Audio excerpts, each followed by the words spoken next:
ብዙ ጊዜ ከራሴ ጋር ተወዳድሬ ሁለተኛ ነው የምወጣው ሁሉ ጊዜ it's a fiction ሳይንሳዊ ነገር እሺ ምትዬ በምን ጉዳይ ነው ብዙ ጊዜ ከራስ ጋር የምትወዳደረው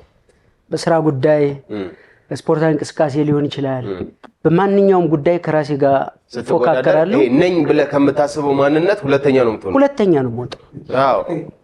ይገጥማል ስለዚህ አንተዬ ለምን ተወዳድረህ ነው ውስጥ ያልወጣ መንፈስ አለ ለምሳሌ 50 ፑሽ-አፕ መስራት ይችላል ብሎ ያስባል ውስጡ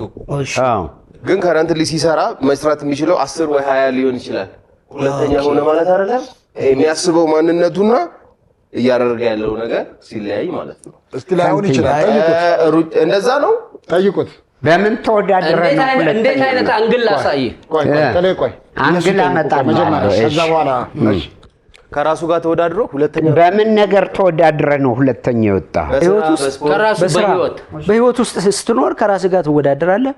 ሁለተኛ ነው የምወጣው አንደኛ ለመውጣት ጥሪ አልቻለም ምን ይሰማሃል ሁለተኛ ሁሌ ስትወጣ በራስ ምንም ከሶስተኛ ይሻላል ብዬ ተቀብዬ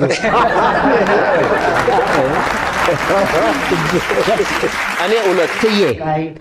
አንደኛ የሚወጣውን ሰው ታቅፈዋለህ ወይስ ታሞግሰዋለህ ምንም አይደለም